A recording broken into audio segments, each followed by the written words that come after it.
Adhésion générale ou presque, c'est le bilan que font les inspirations échos de la journée d'hier.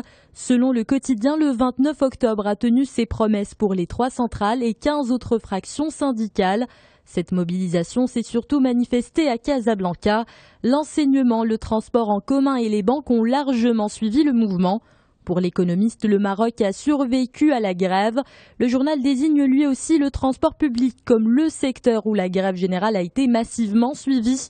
Dans les grandes villes comme Casablanca, Rabat ou Agadir, c'est surtout le manque de moyens de déplacement qui a empêché des milliers de personnes dans le privé à rejoindre leur lieu de travail. Dans l'administration et les collectivités locales, c'est sans surprise que le travail s'est arrêté, précise l'économiste. Quelles seront les grandes mesures du budget 2015 ? Finance News dessine les contours du projet de la loi de finances. Un projet qui table sur un taux de croissance de 4,4% en 2015 et un déficit budgétaire de 4,3% du PIB. Il y aura des mesures pour favoriser l'emploi des jeunes et faciliter l'expansion du tissu industriel, peut-on lire. Tout juste derrière cet article, on retrouve cette interview de l'économiste Najib Rsbi. Pour lui, rarement une loi de finances n'a été aussi pauvre en mesures fiscales. Il invite surtout le gouvernement à faire preuve de plus de prudence du côté des prévisions. Ahmed Lahlimi dissèque l'emploi du temps des Marocains, écrit aujourd'hui Le Maroc. L'emploi du temps, c'est le sujet d'une enquête nationale menée par le Haut Commissariat au Plan. Ces résultats révèlent par exemple que les hommes travaillent 4 fois plus que les femmes, que celles-ci consacrent 7 fois plus de temps aux travaux domestiques. Les habitudes des plus petits ont aussi fait l'objet de cette enquête.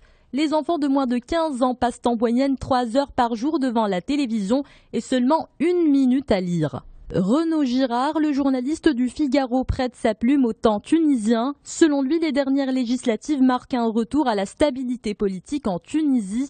L'éditorialiste parle d'abord de la campagne électorale qui s'est finalement déroulée sans incident notoire. Ensuite, il y a eu les 62%, un taux de participation très satisfaisant. Enfin, le résultat a été accepté par tous les partis. Le journaliste parle d'une élection digne des plus grandes démocraties. Le Monde choisit pour sa part de passer au crible la stratégie de communication de l'organisation de l'État islamique, une communication qui se base essentiellement sur des vidéos de propagande, des pseudo-reportages journalistiques et les réseaux sociaux. Le quotidien français voit en cette stratégie médiatique l'une des armes les plus puissantes de Daesh. Elle lui permet de diffuser son idéologie et glorifier ses combattants tués sur le terrain. Une stratégie qui marche puisqu'elle donne à l'organisation de nouvelles recrues. Le journal cite l'exemple de la vidéo de l'otage britannique John Cantley. Un prétendu reportage sur la situation à Kobané tourné par le photojournaliste. Une mise en scène qui choque le quotidien, car le photographe était pris en otage depuis son arrivée en Syrie en 2012. La une de Courrier International parle de Barack Obama comme d'un mythe réduit en miettes. Le journal ne fait en réalité que reprendre toutes les critiques faites par la presse anglo-saxonne contre le président américain. Selon cette presse, celui qui était icône mondiale en 2008 fait aujourd'hui figure de persona non grata.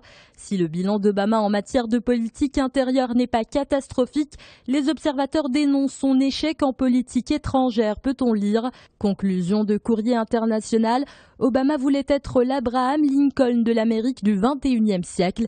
Il se bat aujourd'hui pour ne pas finir dans les oubliettes de la Maison Blanche.